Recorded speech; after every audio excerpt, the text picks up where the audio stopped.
আগামী বাংলাদেশ গড়তে হলে তিনটি জিনিসে গুরুত্ব দিতে হবে। প্রথম শিক্ষা, দ্বিতীয় শিক্ষা, তৃতীয়টিও শিক্ষা। যে কোনো মূল্যেই হোক একটি সুস্থ সুন্দর নির্বাচন হতেই হবে এবং সকল ভোটারকে আনার জন্য আমরা দলমত নির্বিশেষে এখানে কাজ করব। বিশেষ করে আমাদের সাথে এখানের যে জামাত রয়েছে, আমরা আগেও একসাথে কাজ করছি, এখনও করছি। বাংলাদেশের সেরা শিক্ষা উপজেলা হবে কচুয়া। এখানে মাদক মুক্ত থাকবে, সন্ত্রাস মুক্ত থাকবে, চাঁদাবাজ মুক্ত থাকবে। এখানে ইনসাফের একটি উপজেলা থাকবে।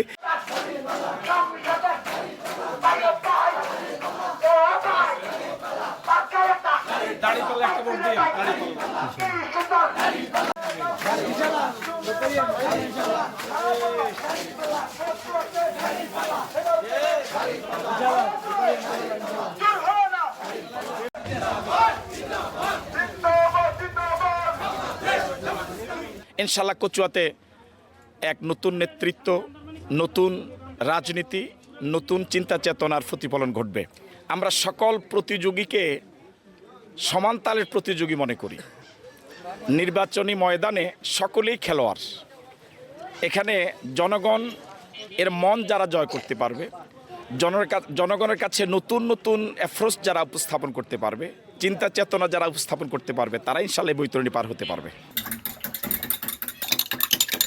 যেদিকের বাতাস ওইদিকে ছাতি, যেদিকে ভোট সাপোর্ট বেশি পড়বে ওইদিকে মারিয়ে দিব। কারণ যাবো ভোট দেওয়ার বাড়ি ভোট একটা দিয়ে যাবো, যারে ভালো তারে ভোট দেবো। লাভ লস হয় না, তবে দেশের নাগরিক হিসাবে তো ভোট দিতে হয়।